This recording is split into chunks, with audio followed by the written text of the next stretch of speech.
Hello everyone. आज हम class 12th के इंटीग्रेशन से रिलेटेड कुछ बेसिक फॉर्मूलाज हम पढ़ने वाले हैं और ये वीडियो आपके लिए जैसे कि आपके एग्ज़ाम अभी आने वाले हैं बहुत ही इम्पोर्टेंट रहने वाली है। सो आप एग्ज़ाम से पहले ये सभी फॉर्मूलाज ज़रूर पढ़ के जाना। हमारा फर्स्ट फॉर्मूला है integration of x raise to power n d x it is equal to x raise to power n plus one divided by n plus one plus c. यानी एक्स फंक्शन की हमारी जो भी power होती है उसमें हम वन इंक्रीज़ कर देते हैं और उसको एक्स की पावर में लिख देते हैं और divided by n plus one plus c. C हमारा कांस्टेंट ऑफ इंटीग्रेशन है। जैसा कि हम देख रहे हैं हमारा जो इंटीग्रल है वो इंडेफिनाइट है, यानी उसमें लिमिट ऑफ इंटीग्रेशन गिवन नहीं है।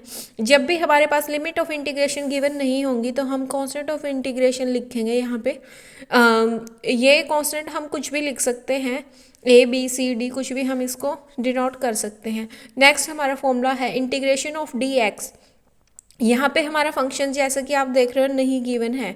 अगर फंक्शन नहीं गिवन होता तो हम उसको कुछ भी कांस्टेंट मान सकते, जैसे वन है यहाँ पे, वन को हम क्या लिख सकते हैं x raise to power zero. तो x की पावर अगर हमारे पास यहाँ पे जीरो है तो x की पावर वन करेंगे डिवाइडेड बाय वन, तो वो वन हमने यहाँ पे नहीं दिखाया है, इसलिए ये हमारा फॉर्मूला है integration of d x is equal to x plus c. Next formula है हमारा integration of cos x d x. इसका आंसर आएगा sine x plus c. Sine x का इंटीग्रेशन हमारे पास होता है minus of cos x plus c. Integration of secant square x dx it will be equal to tangent x plus c. Integration of cosecant square x dx it is equal to minus of cot x plus c.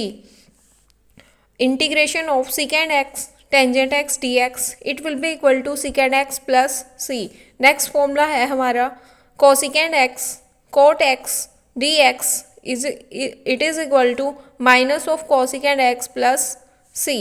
Integration of dx divided by 1 minus x square its under root it will be equal to sin inverse x plus c.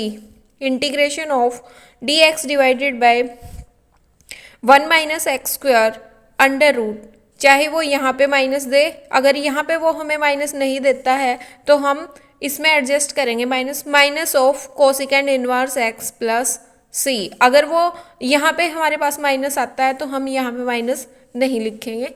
Next है हमारा integration of d x divided by one plus x square it will be equal to tangent inverse x plus सी।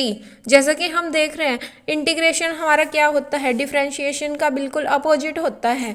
हमें पता है कि tangent inverse का जो derivative है वो हमारा क्या होता है one divided by one plus x square. तो इसी तरह जब हम one divide by one plus x square ये हमारा इसमें फंक्शन बनता है और इसका इंटीग्रेशन जब हम निकालते हैं तो ये आता है tangent inverse x plus c. Integration of d x divided by one plus x square, देखना बिल्कुल सेम फंक्शन है हमारे पास यहाँ पे, तो इसकी ये दोनों वैल्यू हम लिख सकते हैं, tangent inverse x plus c भी हम लिख सकते हैं या फिर minus of cot inverse x plus c. अगर ये वाला माइनस वो हमें यहाँ फंक्शन के साथ दे देता है तो हमें यहाँ पे नेगेटिव साइन अप्लाई नहीं करना है। नेक्स्ट फॉर्मूला है integration of d x divided by x into under root of x square minus one it will be equal to secant inverse x plus c। और बिल्कुल सेम ही हमारा function यहाँ पे given है one divided by x into under root x square minus one d x. इसका जब हम integration find out करते हैं तो इसकी वैल्यू हम ये भी लिख सकते हैं minus of cosecant inverse x plus c. वही जैसे हमने ऊपर वाले फॉर्मूले में देखा, अगर वो यहाँ पे माइनस दे देता है तो हमें यहाँ माइनस अप्लाई नहीं करना है, अदरवाइज़ इन दोनों जो इंटीग्रेशन है हमारे इन दोनों की वैल्यू हम ये भी लिख सकते हैं और ये भी लिख सकते हैं।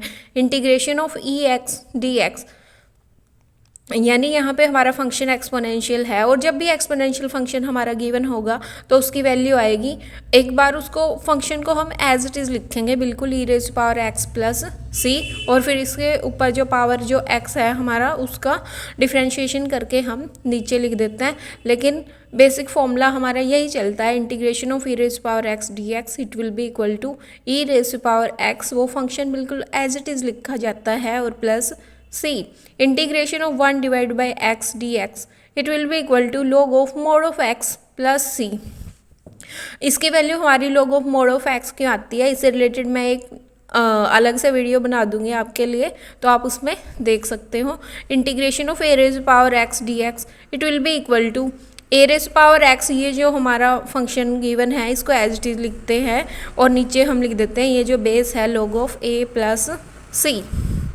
तो ये थे हमारे आज के कुछ इम्पॉर्टेंट फॉर्मूलाज. आप इनको अपने एग्ज़ाम से पहले ज़रूर पढ़ के जाना, और आपको और कौन से टॉपिक में प्रॉब्लम आ रही है कमेंट करके ज़रूर बताना. और अगर आपको हमारा चैनल अच्छा लगा हो तो लाइक शेयर एंड सब्सक्राइब ज़रूर करना.